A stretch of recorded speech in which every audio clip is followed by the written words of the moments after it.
everything set with the depth chart and ready to go? Yeah, we're set and comfortable where it stands at this point. How does that stand as far as guys who may not be where they want to be, as far as you allowing them to still compete as the season progresses? Oh, they have a chance to compete as long as they would like to compete, and there's been so many changes over the past number of years, mid-season, early season, late season, so the precedent's been set, and now they just kind of need to choose what they want to do. Any particular tough calls?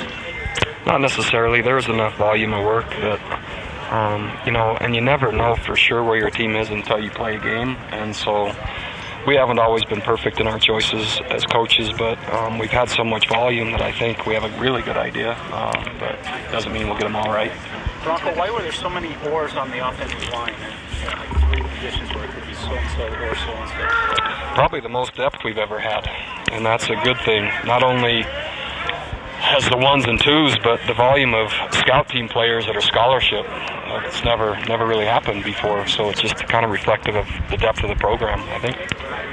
What side of that? Are you thinking of rotating, or is that? Oh, there could be 2 centers that play on Thursday.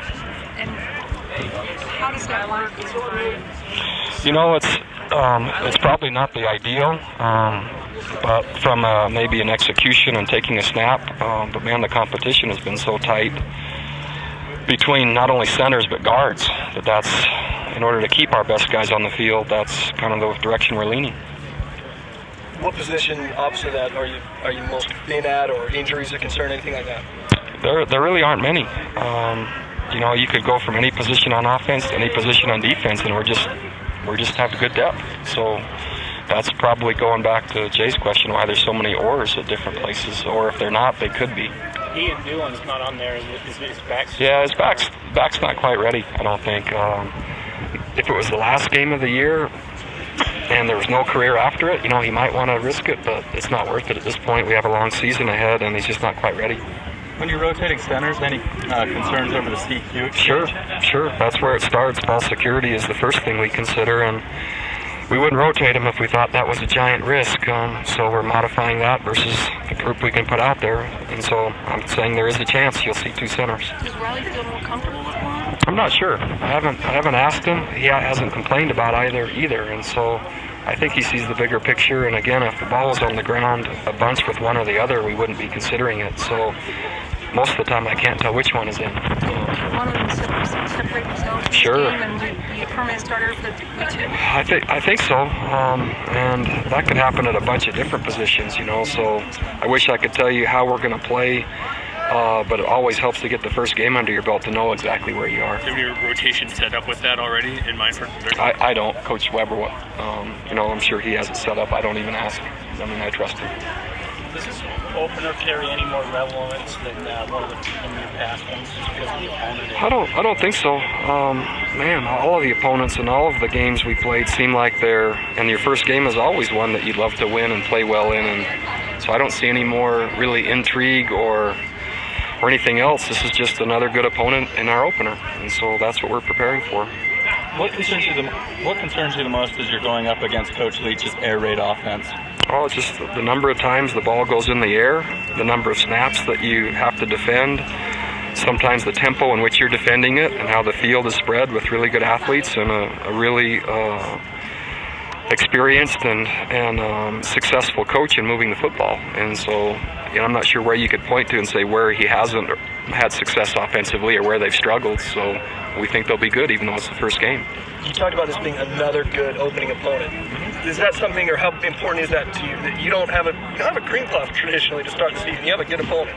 I think it's important. We're still looking for as much balance as we can get on the schedule, but we also would like good opponents to come to Provo and play, and more of them are willing early than late, and so that helps.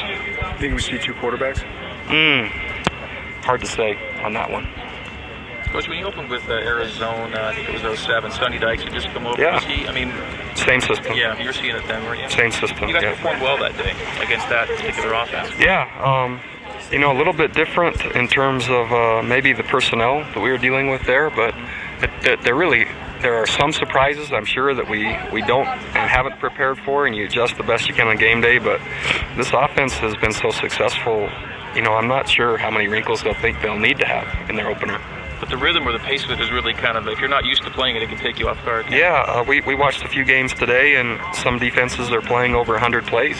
And you play 100 plays, there's a good chance you're going to score points. Kyle Van Noy didn't practice Friday. Was he out there today? He was, and yeah, he's good to go for Thursday. There's no issues there. Is there anybody else that's... No, Justin kicked today. Just as I know that'd be a point of interest. Well, there goes my question. Blog that. I I thought that would get a bigger response. You're all getting sensitive now? We're tired of it too. Zach Stout was... Yeah, he re-hurt his Achilles in warm-ups today.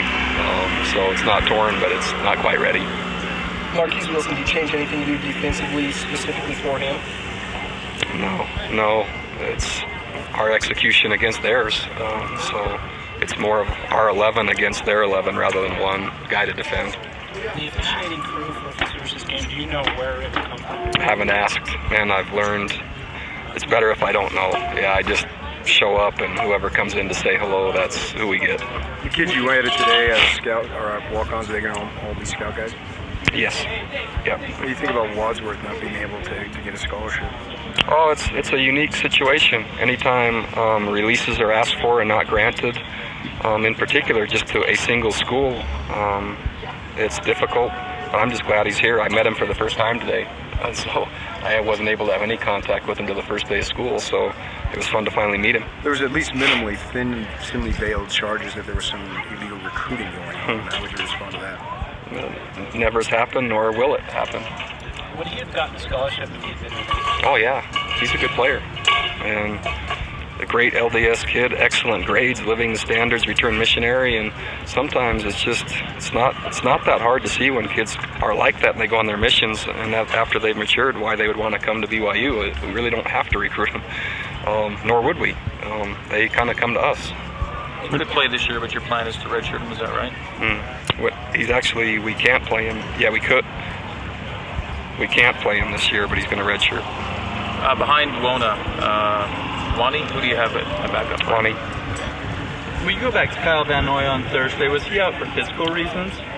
He's just out because I thought he needed to rest. When you're implementing a new offense, how different is it when you get from practice to that first game? When you're implementing new offense or defense, when you're going from that practice camp into that first game? I think it depends on how much experience you have at quarterback and the different positions that you have on your team. And for the head coach, he's done it so many times. I'm sure it's not a big deal to him. And with a senior quarterback that they're going to start, I bet they're looking forward to it rather than having anxiety about it.